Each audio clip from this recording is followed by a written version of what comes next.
ولتجدن أقربهم مودة للذين آمنوا الذين قالوا إنا نصارى ذلك بأنهم قسيسين ورهبانا وأنهم لا يستكبرون صدق الله العظيم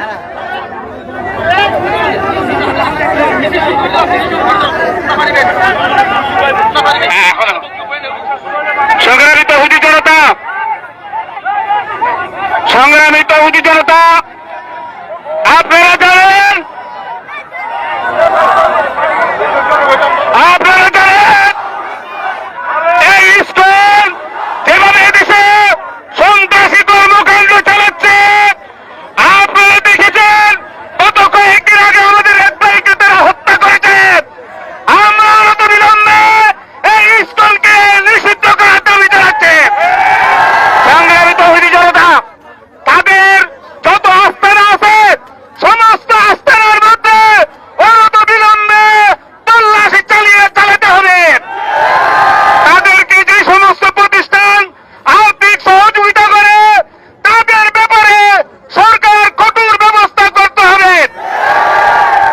চিন্ময় দাস এই হত্যাকাণ্ডের মূল্যায়ক। চিন্ময় দাসকে যদি জামিন দেওয়া হয় সারা বাংলাদেশে আগুনের দাবানল চলবে ইনশাআল্লাহ। চিন্ময় দাসকে এখনো নাকি এই হত্যাকাণ্ডের আসামি করা হয় নাই। যদি তার হয় আমাদের কর্মসূচি কঠোর থেকে কঠোর হবে। চিন্ময় দাস সহ যারা এই হত্যাকাণ্ডের সাথে জড়িত তাদেরকে ফাঁসির কাস্টে ঝুলাতে হবে। আমরা শুনেছি নওফেল সহ ছাত্রলীগের কর্মীরা, ছাত্রলীগের গুন্ডারা এই হত্যাকাণ্ডের সাথে জড়িত, তাদেরকে শাস্তির আওতায় আনতে হবে। আমাদের আলটিমেটাম আগামী এক সপ্তাহের মধ্যে যদি আমাদের দাবি দাওয়া মানে না হয় তাহলে আমরা সারা বাংলাদেশে কঠোর থেকে কঠোর কর্মসূচি দিব ইনশাআল্লাহ। আমরা এখন মিছিল সহকারে বিপ্লবী উদ্যানের দিকে রওনা হব। এরপর ওখানে আমাদের সমাবেশ অনুষ্ঠিত হবে।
Go!